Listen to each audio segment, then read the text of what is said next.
Welcome to the review of 1993. It's finished airing on Classic. We've seen it all. Now we're here to talk about it. We've seen the whole year, and what a year to be reviewing. I mean, it puts 2020 into shame, doesn't it, really?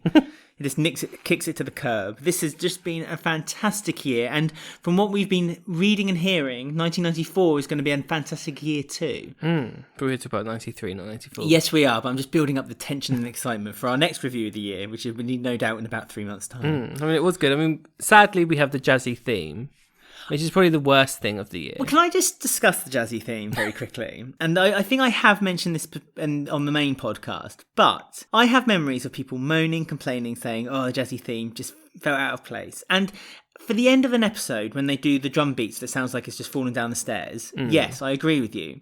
But for the intro and the outro, we listen to it. We actually make a point, an appointment to listen to the beginning and the end now. It's silly, though. No, we dance. There's dancing involved in the lounge. It doesn't set the right tone for EastEnders, though. I like it. I really like it. It's. I think this is of the era of when they were introducing El Dorado as well, and so they were going for a very modern 90s kind of look and feel for the soap. And I think they were trying to link the two soaps together, perhaps for a crossover at some point, an El Dorado EastEnders crossover, which would have been amazing if El Dorado had, taken off the way they hoped it would. But yes, of course it would.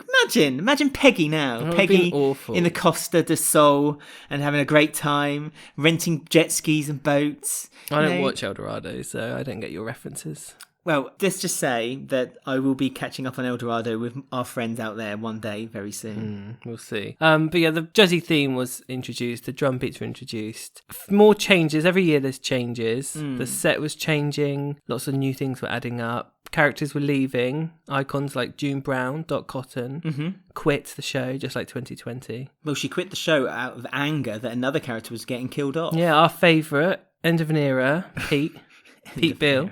End of an era. My number one character of all time. What? Finally met his demise, and yeah, June Brown obviously left the show because she didn't agree with it. Rachel as well was one of our favourites. Yeah, that was a wound that hurt actually. It got replaced by a rubbish version of her, Shelley. Yeah, which stupid Shelley. So there's lots of changes. We had Miss Hewitt, who was left over from last year when Pauline was off. Don't throw her away like that as a leftover, an afterthought. Mrs. Hewitt will never be an afterthought. No, at the beginning she was, but then they were like, "Oh no, you're here to stay for a year and a half, love." We'll talk about all the stories in greater detail in a moment, but Mrs. Hewitt, I loved Mrs. Hewitt, and I felt like they damaged her at the end. Last month, they were like, oh no, we need Arthur and Pauline to love each other, so Miss Hewitt's the bad one. And also they need for the audience to not feel like it was particularly Arthur's fault, so it kind of got Arthur off scot-free, and it was more Mrs. Hewitt all the blame leaning. On Miss Hewitt. Yeah, which is not fair. Mrs. Hewitt does not deserve the blame for that. The aftermath, the reveal of that affair, all of it was so good. And it just didn't stop all year. If that would be nowadays, the affair would get revealed and then Arthur and Pauline would have 3 months off. But no, it just kept going and going and going. That's what happened this year. Nothing was forgotten. Yep, nothing dropped. No, everything that happened led to something else. And if there was a story that perhaps they didn't want to make it the main focus, instead of it just being not mentioned at all, it was always there bubbling in the background, even if it was just one scene. If, again, as an example, Arthur and Mrs. Hewitt's affair story, if there was a week or a couple of episodes where they didn't really want to make it the main pull of the show that week, you always had at least one scene where there was a glimpse across the cafe, or Kathy, when she found out, she would drop it in saying, "Oh, don't get me involved, Arthur, I'm not part of this anymore." And the same with Phil and Sharon. Sharon Gate's not really happened in 93.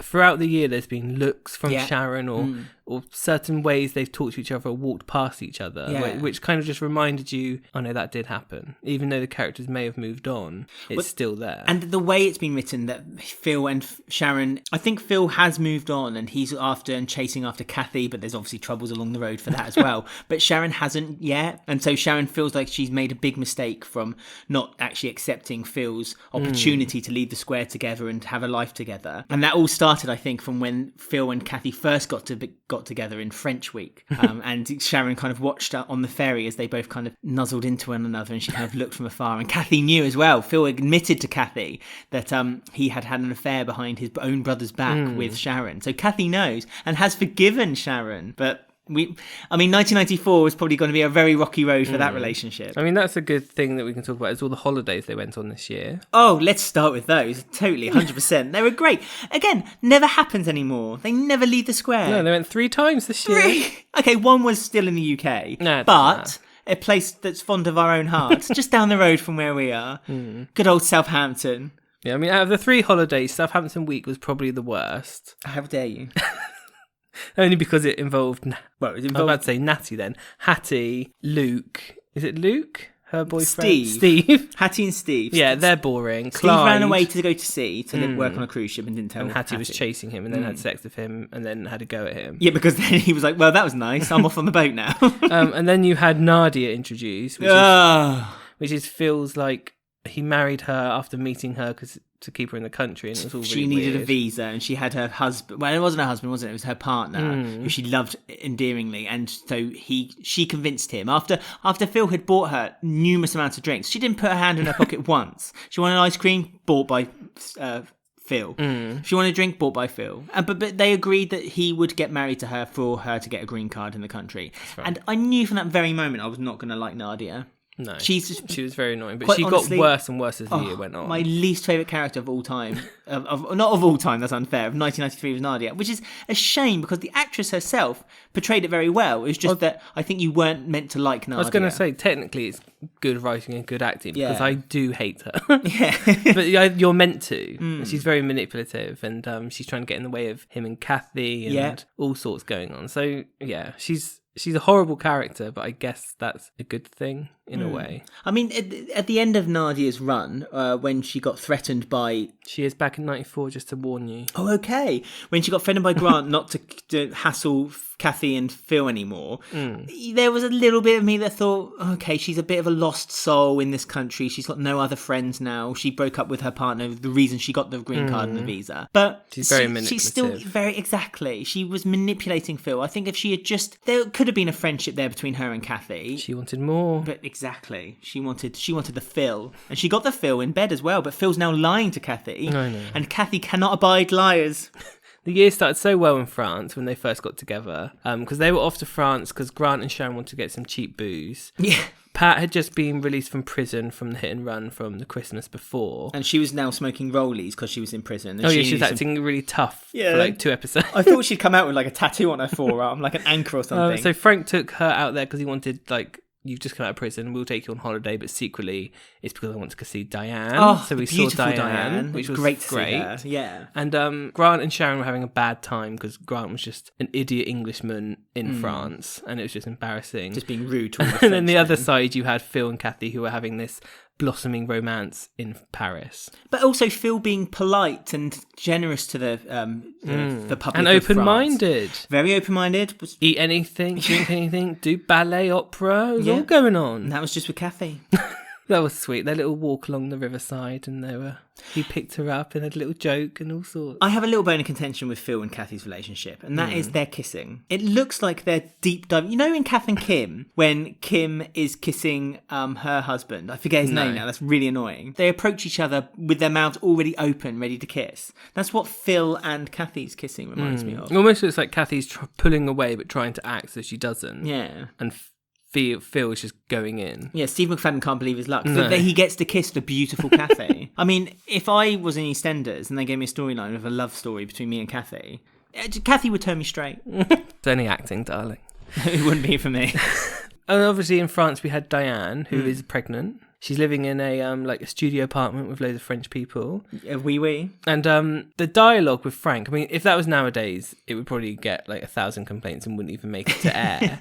But it's so realistic that the character of Frank would talk to these people like that. Entirely. And it was so funny because Pat didn't approve the way he was talking. Well, he's quite xenophobic. Diane didn't. So they didn't do it and say, this is how you should speak. But the delivery of Mike Reed this year is so good. He's like really found Frank as a character. Oh, he's like fitted he has into so many angry fits. Yeah. And shouting at Ricky, but he's not horrible and you don't hate him for it.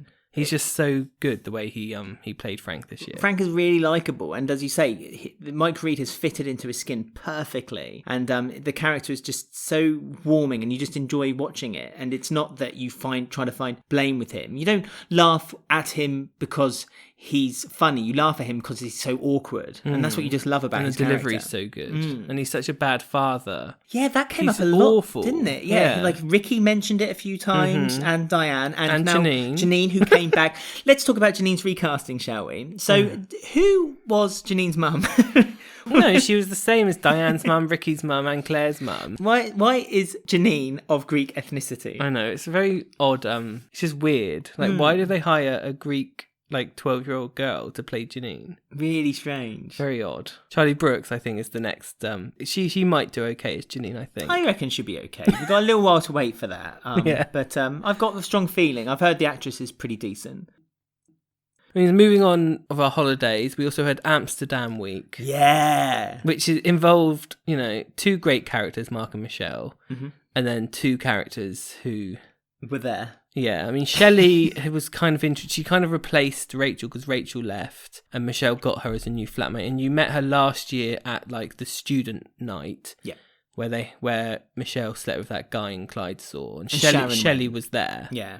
So that's where Shelley sort of comes into it. But she's a bit I don't know, they're in a weird open relationship with that guy, and they smoke pot, and they're into politics and discussions. Clem, wasn't it, the guy? Yeah, but they're just really rubbish characters, especially Clem, who just appeared for this. I don't know how he landed Amsterdam week, because normally that should be reserved for iconic characters like Pat and Frank and Peggy and Irene and Roy, people like that, not Clem and Shelley. I mean, they kind of shoehorned Clem's story in Amsterdam week, being that he kind of liked Michelle and he was making approaches to her. And apparently he was with Shelley, but this whole time Shelley's been trying to get with Mark. Well, they were together when they left. Yeah, because they had that secret kiss on the plane, it? Didn't they? Really weird. And I love the fact that they again, it's of its time. They were able to smuggle on a bottle of vodka onto the plane. And Michelle was allowed to smuggle drugs back.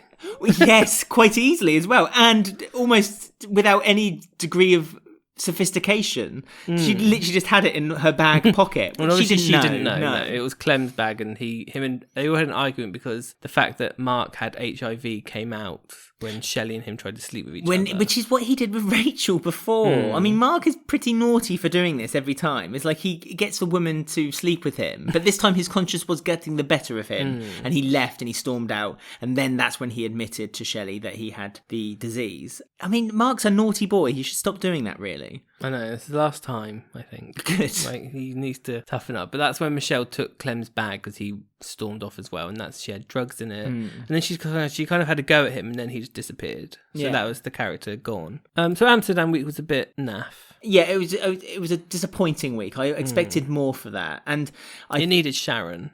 I think it needed a larger cast, just having four of them there. And two of them being non-characters, really. Yeah, it felt flat, and it just didn't feel quite as exciting as the French week and with the French week as well, even though there were lots of stories splintered out, all the stories were interesting stories. Seeing Frank see his daughter again, finding out she's pregnant, that was amazing. And also then it led to then having her being mentioned again in the soap when she gave birth, and Frank becoming a granddad. And suddenly accepting it and being happy. Again, it had a purpose, and it was explained. It was used for the plot later on the program. While Amsterdam week, to me, after that all happened in Amsterdam, there wasn't really much of a purpose afterwards. Basically, I mean, it was Mark and Shelley's relationship was re-examined again at the end of the year. But they spent Christmas together at Shelley's house off screen. Yeah, I know. So it felt a bit like it was a bit of a waste of time. But I always appreciate time off the square from time to time. I mean, talking about new characters arriving, we had quite a few new ones. The Jacksons arrived right at the end of the year. They didn't really do anything, but they were just gradually introduced to everyone. Introduced really well. I love that they weren't introduced. They started off as extras, but then they had a few lines every now and then. Even though the characters are really bombastic and really loud and quite, almost offensive, they weren't. It was like they weren't introduced in one big loud bang. They were introduced in loads of little bangs, and I really enjoyed that. I thought that was a really good way of introducing the family. So you first saw Carol. Carol was first mentioned as the new worker at the laundrette. It's where's Carol today? But she was always off screen, but she was always mentioned for a while. And that Carol's doing this shift, or she hasn't turned up. Then you saw some of her kids, which you didn't associate with Carol until you saw them them all together. Sonia was rebelling and spray painting a poster. What would modern Sonia think today if she saw that, eh? Exactly. She'd spit on that child. And there was Robbie stealing alcohol and selling it to his mates. And so, I mean, Robbie is such a...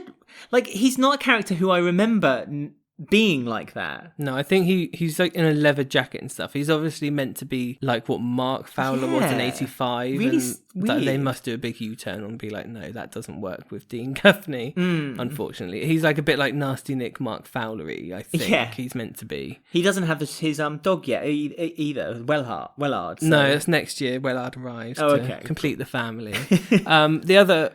additions, we had Aiden, the little Irish football player. Aiden had such a journey this year. Like, for me, I love Mandy anyway. Mandy was a great character, and the fact that they swung her in with this story with Aiden was perfect for me.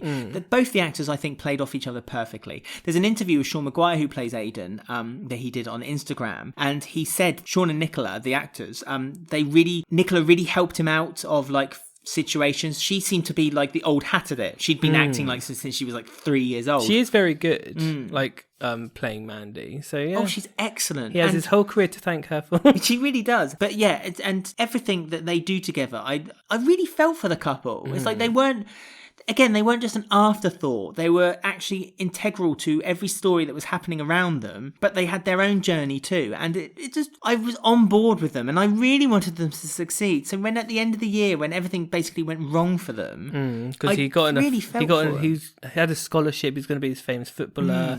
He got in an accident. Mandy had pound signs. She thought she was going to be starting marrying a footballer. She was going to be a wag, but she wasn't.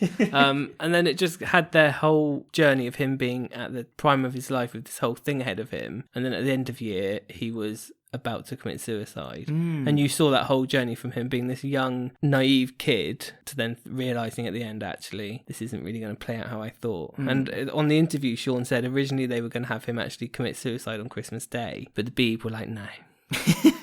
Nah, not on Christmas Day. Not happening. Too depressing. Even for EastEnders, can't do that on Christmas Day. Well, then it was today's Standards. They kill drown a boy. Someone falls off the roof of the Vic. You know, it's all fine. Memories, Ben. So yeah, I mean, it's a shame because I knew that was meant to be the ending when Aiden first arrived. There's actually dialogue when he's a footballer, when he gets his broken leg and he's talking to Arthur. There's dialogue where he says, oh, I can see myself killing myself one day. I can see myself jumping off something one day. And it's like, that's nothing you would pick up on if you didn't know how it was meant to end. So I'm guessing they had it all planned out. Yeah. Right from the beginning, which is really good. It's excellent. Like they had a whole year plot for him, for Mandy and Aiden. And for me, other than that change at the end with the suicide where they kind of stepped back on it, he said that the reason they stopped doing it is he actually broke his leg in real life, and so they couldn't actually perform the scene of him jumping off the roof. But it's probably a choice by the BBC, I think. They said no. Yeah, a bit of both. Not on Christmas Day. No. Which is nice. It means Aiden didn't have that no hope, I guess. It wouldn't have been the best message to send kids watching, like, oh, if you do feel hopeless, this is your answer. Yeah, this is your easy escape. I mean, they had a lot of hassle from Richard Cole, who's the new market inspector. Yeah, villain of the year. Big time villain, really nutty. He was in it last year, but he really played it to his own strengths this year because he was just nasty to everyone. He's upset Kathy, he's upset the Mitchells. He basically threw Aiden and Mandy from their squat out because he decided to buy the house, just to spite them. He didn't do it for any other reason, just to spite them. And, everyone's saying to him, you've got blood on your hands, and he just doesn't care. He's just kind of just said, no, it's not really my problem. I just gave them an ultimatum. They didn't listen to me, so I threw them out. And to hit, that's so cold. I mean, he's a really good, nasty character because, again, like Nadia, I don't like Richard Cole, and I'm kind of wanting him. I'm always thinking, I can't wait for him to leave, but he is genuinely nasty, which again, I know I hate him, but that's kind of good in the way of a show and the writing. It's obviously, you're meant to not like him. His biggest mistake was basically getting Big Ron's pitch. Giving Big Ron's pitch to someone else. Yeah. I mean, that basically rolled the whole market up. I mean, sadly, Pete wasn't around to sort it out. Well, sadly, if Pete was around, it would have been fine. He would have sorted it in no time. Mark stepped up, though. He's got the Fowler Beale blood in him. So silly. He was able to step forward and sort the situation out. Other new characters, we had Geeta. and sexy Sanjay. And Sanjay, yes. They were good characters. Again, new characters can be iffy. You don't know where you're going to go. But I quite like them from the offset, which is always a good sign on EastEnders. You do get an automatic opinion on someone. And they were good characters. They had story planned out. He was kind of a gambler. He was friends with Richard Coles, a bit of a womanizer. Yeah. But not as bad as Richard. The wife came back to him when she was pregnant and she said, I'll give you another chance. You met her sister. She was more done up than Geeta. She was more also fashionable. Yeah, and she had a husband who made more money than Sanjay. And so her sister always looked down her nose to Sanjay and always thought that Geeta could do better than what she had. She had. Looked more than just down her nose at him. She looked down his nose a few times, didn't she? Because a really well played affair reveal, because Geeta started getting suspicious of him, and he was hanging around Michelle a lot, and they were having lots of secret meetings in the night in their car, and you kind of thought, because Michelle sort of said too much, like she was like, no, I wouldn't do that, I'm not seeing him. And then you saw scenes of her with him in a car at night time, and you're like, oh my god, bitch, Michelle, you two-faced liar. You did that, yeah. But she didn't. She was just getting driving lessons. Didn't want anyone to know. She didn't want anyone to know. Just in case she failed. Which is really helpful for the plot. But it was really well done how... And then one day, Geeta just came back home and you saw him in bed with her sister. Yeah. And it was like, oh, they didn't really hint at this. And we thought they both hated each other. But actually, they were just sort of playing up that so she wouldn't get suspicious. Because her sister was there every time Geeta was saying, I think he's having an affair, and she was basically saying, oh no, he's not. No, you're being paranoid.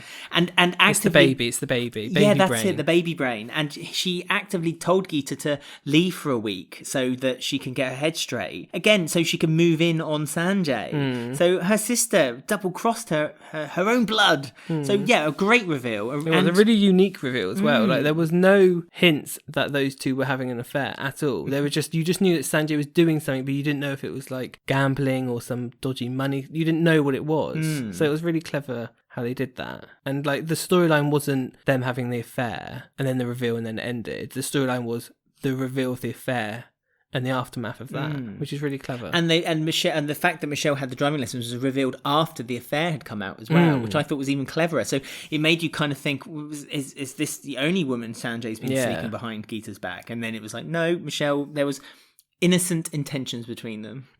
Can we quickly, because we're running out of time, but we need to talk about our Pete. Oh no, I know. I mean, for all the times we mock him and we do his voice. And, we say he's a bit of a useless character. Which he is. Which he is. We still love Pete Beale. And you learnt to love him. Like, he was there. He was like Big Ron or Tracy. And when he came on screen, I enjoyed my little scoff at him every time he, said something ridiculous or useless. I did. I enjoyed it. So, to have him basically leave with Rose, his second love of his life. Yeah, fell in love with a gangster wife whose husband was on a deathbed and the family didn't want Rose to move on. The Chapmans, the evil Chapmans. They're bad people. They had her in a hospital watching over her so she couldn't get out because they beat her up. And Pete went in like the hero. Through a window.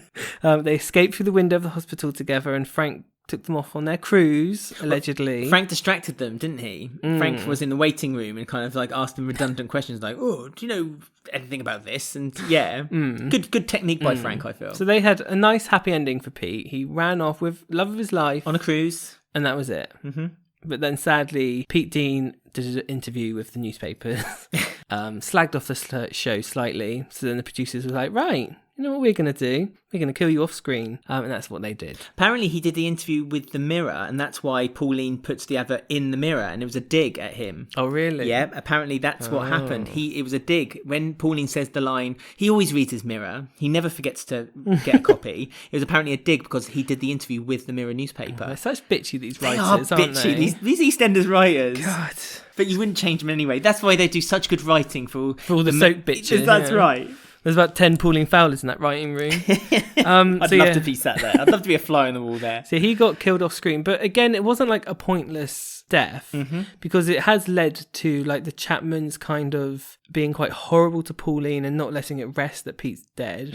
And they're sending like threats and things, which led to Pauline and Arthur getting back together. I was going to say it helped the story along for Pauline and Arthur because Pauline had obviously thrown Arthur out after she found out about Mrs. Hewitt and the affair. Which was great as well. That episode where it all came out and Mrs. Hewitt was kind of saying, no, you need to tell her now. Tell her now. And he was like, okay, I will. And he wrote a letter and then she saw the letter, and he was like, oh no, I don't want you to see, like, I don't want you to find out that way. And you had a whole episode of those two just fighting having it out. Basically, yeah. And he wouldn't let her blame him completely, and Pauline had treated him a bit iffy, but at the same time you were kind of on Pauline's side because she had the temptation from Pete's friend. Oh goodness, I forgot about him. Yeah, but she didn't go there. But obviously Arthur did go there with Miss Hewitt, so it was just so well done. But as I said, there was a bit of manipulation from Mrs. Hewitt too. But then Mrs. Hewitt left her husband came back, and she had the opportunity for them to get back together again. Yeah, and but Pauline Arthur promised, I choose you. Yeah, and made the decision to stay with her.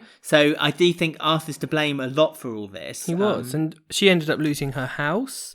She had a divorce from her husband where he was trying to take everything from her. She lost her job with Kathy. This is Mrs. Hewitt. Yeah, because Kathy had to choose Pauline over Mrs. Hewitt. So she lost everything. All for Arthur. Arthur had everything left for him still. He's back now with Pauline, and although he is sleeping in a separate bed. For now, yeah. But yeah, it was a very good reveal. And the aftermath, like, the characters didn't disappear afterwards. They've stayed on the screen ever since. You saw how it affected Arthur. He had to live with Mark. He was walking around the square embarrassed. Pauline wouldn't let it rest. She let everyone know how she thought. It was just really good. But this, basically, them getting back together has been basically Pete's death has been his final wish was to keep Arthur and Pauline together. And I'd also like the way Pauline has been grieving for her brother as well. Rather than it just being, oh, he's died, and then by 2 episodes' time, everything's back to normal. Pauline is still grieving. So there's moments where she's kind of, when at the Christmas table, she was sat there and she was watching all her family around her, and she kind of thanked her wishes, and then she stopped Michelle for going back to the Chapmans when they were phoning up and leaving nasty messages, and just like, just leave it, Michelle. There's no point. Pauline's almost learnt something from Pete's death. How long that will last also will probably not be too long, but the fact that there's repercussions to it is something Boat Week could learn. Exactly. It's yes. RP. I mean, even the death of Rowley had more aftermath than Sharon's son Dennis. Well, Mandy felt guilty for 2 episodes about it. Yep, everyone was talking about it around the square. Everyone was asking how people were. Didn't get that of Dennis, do you? We got one last couple that found themselves together for a short period of time this year, and that's Nigel and Debbie. Oh, yes. So Nigel was introduced last year as a kind of a extra character, but friends with the Mitchells, and then he met the love of his life at no other than Tracy's hen party. Yeah. And yeah, Debbie we find out is in a relationship with an abusive husband, but he's left her, so she just thought, well, what's the and she really likes Nigel, but then she's kind of, and her daughter really likes Nigel too. Yeah, Claire, and then they kind of went cold, and he didn't really know why, and it's because the abusive husband was back, and she did choose Nigel again, and she promised him, no, this is it now, and then the husband turned up again and was like, no, you're... Well, Liam was, this is the husband, he was really aggressive toward Nigel too. Like, he basically said, like, you're stepping on my turf, almost calling Debbie his property, and that, it's almost, again, he's feeling like he's being humiliated, and so he needs to teach Nigel a lesson. And Debbie, a bit unfairly, a bit cruelly to Nigel, kept coming back to Nigel and saying, no, I'm definitely going to leave him this time, I'm definitely going to leave him. But just couldn't, because Liam still had that hold on her. But it was really well played throughout the year. Like, it wasn't rushed, or it wasn't like Debbie's now a character, she's moved in with Nigel, they're now a couple. Like, she did actually disappear she wasn't back on the last quarter of the year either. So it was really well played how they didn't rush anything, and the time framing of it all was quite believable, and the daughter kept turning up to see Nigel. I loved her daughter. She missed him. Really good actress, actually. She's a great soap bitch in Hollyoaks, by the way. But yeah, I mean, that's basically the year. I mean, there's obviously loads of other stuff which we haven't been able to talk about, but they're the points that stuck out for us. I mean, Vicky's kidnapping was great. Oh, I forgot about Vicky's kidnapping. Was this psycho, and he was a really good actor, and that was real. Well, Jack was the guy who was stalking Michelle after she slept with him, and he was desperate to have a relationship with her, but she was like, no, you're a bit too weird. And so he kept turning up, didn't he, at like her and he was really weird, house. And he kept getting beaten up, but kind of liked it and wouldn't scare him. Yeah, it was good. But the Vicky kidnapping was meant to be a long-running story, but news at the time in the real world of the 2 boys who kidnapped that young boy the Jamie Bolger. Yeah, that was happening at the same time, so they had to cancel the story. That's entirely understandable. Yeah. And because it was like this woman, you don't really know why she took Vicky, but it wasn't really explained. It was explained in like 10 minutes. Yeah, but didn't she have like a daughter, but she died? She died. It's something weird like that. But yeah, that was just wrapped up quickly, and also, which is a shame. But we mustn't forget also when Pat, the mother of the girl who Pat ran over and killed, visited Pat as well. And that was a really good scene too, because you didn't actually sympathise with Pat, but at the same time you didn't sympathise with the mother, and you felt like there was actual guilt with what Pat had done. Like, she actually felt guilty. So it's like a friend, isn't it? It's like you do with a friend. Like you have to accept their faults to accept them as your friend. And it was so well written. They didn't kind of make out that like, oh, but Pat had a drink and she didn't really know what she was doing, so that's excusable. They didn't write it that way. They wrote it that Pat made a mistake. She was sorry for it. And she wanted to go to prison. She wanted to be punished. She wanted to quit her business. She didn't think she deserved anything. Whereas then you go to, let's talk about 2019, Martin and Tubbs ran over that guy. Yeah. Bought off for £20,000. Yeah, money no that was guilt. stolen from Dot. So there was like 3 wrongs there. But, you know, you're still meant to forgive Sonia, even though there was no story or Martin. So that's the difference. For them to forgive. Yeah. That's the differences. But very good year. I mean, we need to rate our years. We not always give them a rating. Yes, we do. A grade. I've been prepared for this. Oh, have you? Go on then. You can go first then for once. I'm giving it an A. Ooh, because an A+. No, I've got a good feeling the next year we'll get that. Anyway, it's not A+ in the UK, it's A star. Oh, is it? Yeah. Okay, we'll call it A+. But no, I'm giving this one a rating of an A because it was an excellent year. It was. I give it an A too. But I think next year it's just going to tip over. Maybe. I mean, every single character is... There's not a character on this year that I thought, not a scene of you. There's not one that I can really think of. Shelley, maybe. Just on the pinnacle. Yeah, but... maybe. But she's not Trevor Short. No. Do you know what I mean? Me, no. So, yeah. Talking about characters really quickly, I know... Is there any characters that were in EastEnders in 1993 who aren't currently in EastEnders who you'd like to see come back? Mrs. Hewitt. Funnily enough, that's mine as well. Rachel. I'd like to see Rachel back for Kathy. Oh, God. I think so. Maybe I haven't seen the rest of Geeta and Sanjay. Sanjay's or Nigel. I've not seen the rest of their thing yet, but I wouldn't be opposed to them. Do you think they could bring back Nadia? No, not Nadia. No. But for me, it would be Mrs. Hewitt and Rachel, the same as you, Rachel Kaminsky. I think Mrs. Hewitt is just waiting to come back. It's just a shame though there's no characters for her to link with. No, Martin or Kathy. She was friends with Kathy, kind of. In a way, it's a tough one, isn't it? It's a shame. What about the cafe girl? Oh God, yeah, who disappeared? Just disappeared for no reason. Kathy just fired her. Ian took over her role. Oh, we forgot to mention the twins. Oh yeah, the Peter twins, and Lucy were born on the day that Pete died. Yeah. But Pete took centre stage. Of course. And Peter's got a lung problem with his lungs and has to stay in hospital. Something that won't ever be mentioned. No, can't do personal training. I don't think he can't do running. That's for sure. But we like playing the game. In fact, we'll have to arrange that. We like playing the game of EastEnders Bingo, don't we? And so every time like a character that's now dead comes on screen, we take a little shot of tea because we watch it in the afternoon. Or if a character says blah blah, that will never happen, and then we know that's a storyline that has happened. So yeah. Good. Lovely. It's a very good year. So we'll be back soon to do a review of 1994. Hope you guys enjoyed our review. If you have any comments, please get in touch with us on our social media. We're on Instagram and Twitter at Walford Weekly. We're also found on Facebook and YouTube. Just search Walford Weekly Podcast. Thanks for listening. Have a lovely week. Goodbye.